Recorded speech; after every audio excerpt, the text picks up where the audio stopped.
10 steps to internal process improvements.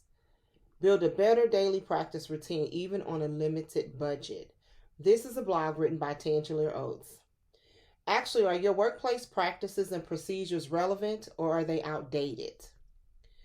Generally, acknowledging the value of daily practices is an excellent first step for any leader, manager, or supervisor.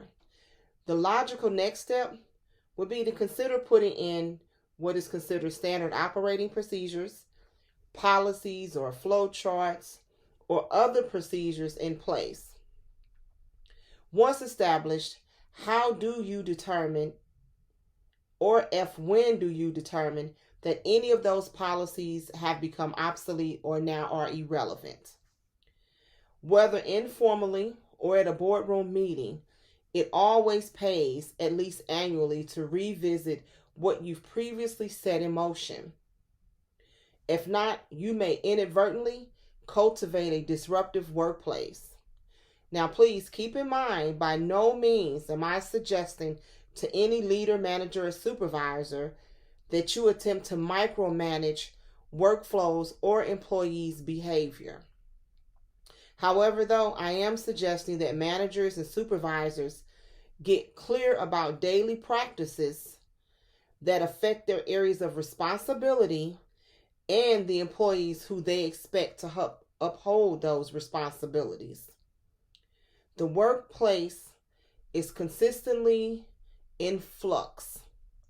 So, keeping tabs on workplace practices will actually help you keep pace on all of the moving pieces, or at least many of the major moving pieces within your organization. So keep this in mind. Everyone plays a role with this. Employees, team leads, supervisors, managers, and executive teams. Now, yet supervisors and managers play a critical role often along with your human resources team or department or human resources personnel to ensure that daily practices and routines, they actually sync up with workplace functions. Now, here at Transcending Borders, we actually offer 10 suggestions or 10 steps that could possibly help you build a solid internal process improvement team, even if you are on a limited budget. We actually say define the team structure and the team's purpose.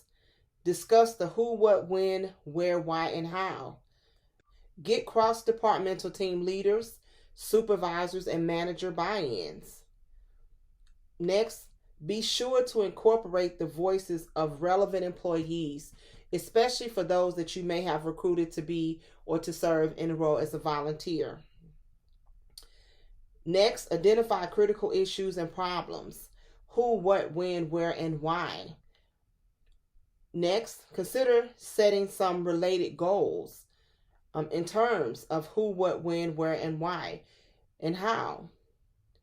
Gather applicable data information and any constraints and or resources. This is an excellent way, in addition, to bring to the table for the team. Always strategize and focus on current versus desired outcomes. Prioritize all of what I've just listed, and then add, eliminate, or revise practices. Next, implement a data policy program. This could be your initial rollout or a revised rollout, whichever is applicable. And then, once you do this, once you get feedback, begin to make adjustments and then introduce a new policy. There is actually a reason to care about your process improvements. Think about it in terms of improving business to business or business to consumer relationships or stakeholder relationships. Think about productivity and efficiency levels can rise.